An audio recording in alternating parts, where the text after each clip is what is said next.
Welcome to your Daily Writing Habit, episode number 622. If you are writing a book or thinking about it, or maybe you've started writing your book but you're having some trouble getting it done, you are in the right place. Good morning. Happy Friday. I'm your host, Christine Whitmersh. If you're looking for me online, look for Christine Inc., like that stuff we write with. Each day I'm sharing with you the writing habits I've learned over my 19 years as a ghostwriter, book coach, and author. I have found that three things in particular have a huge impact on your success as an author, and they have the ability to turn a quote-unquote non-author into a published one. Those three things are writing fundamentals, productivity, and mindset habits. Here's today's quote.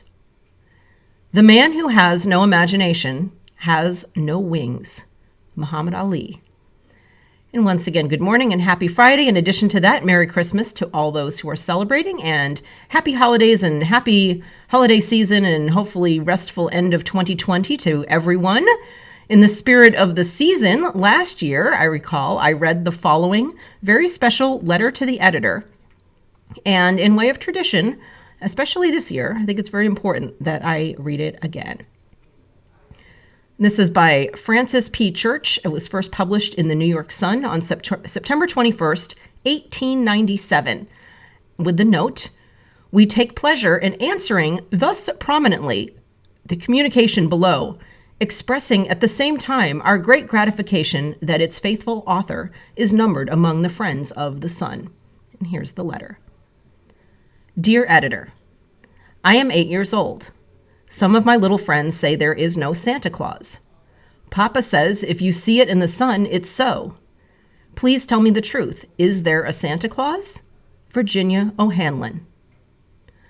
Virginia, your little friends are wrong. They have been affected by the skepticism of a skeptical age. They do not believe except they see. They think that nothing can be which is not comprehensible by their little minds. All minds, Virginia, whether they be men's or children's, are little. In this great universe of ours, man is a mere insect, an ant, in his intellect as compared with the boundless world about him, as measured by the intelligence capable of grasping the whole of truth and knowledge. Yes, Virginia, there is a Santa Claus. He exists as certainly as love and generosity and devotion exist, and you know that they abound and give to your life its highest beauty and joy. Alas, how dreary would be the world if there were no Santa Claus. It would be as dreary as if there were no Virginias. There would be no childlike faith then, no poetry, no romance to make tolerable this existence. We should have no enjoyment except in sense and sight. The eternal light with which childhood fills the world would be extinguished. Not believe in Santa Claus, you might as well not believe in fairies. You might get your papa to hire men to watch in all the chimneys on Christmas Eve to catch Santa Claus. But even if you did not see Santa Claus coming down, what would that prove? Nobody sees Santa Claus, but that is no sign that there is no Santa Claus. The most real things in the world are those that neither children nor men can see. Did you ever see fairies dancing on the lawn? Of course not, but that's not proof that they are not there. Nobody can conceive or imagine all the wonders there are unseen and unseeable in the world. You tear apart the baby's rattle and see what makes the noise inside, but there is a veil covering the unseen world which not the strongest man, nor even the united strength of all the strongest men that ever lived could tear apart.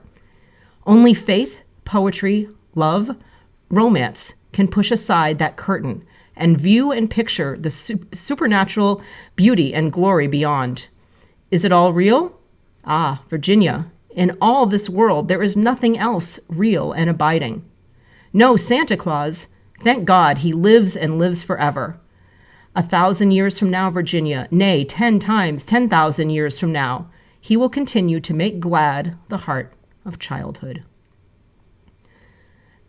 And both last year and this year, especially for 2020, the reason I chose this story is really this line. The most real things in this world are those that neither children nor men can see. Because think about it, as authors, our job is to plant the seeds of these stories and ideas and other notions in people's minds of imagination. Some of those things, especially the imaginary ones, are not real to the reader until we as authors make them so. making things up and sharing them, planting those seeds in the minds of others. I think that's one of the greatest gifts as authors that we can give to other people. And how lucky are we as authors to be able to do that? I wish you all the happiest of holidays, and thank you for always, from the bottom of my heart, for listening.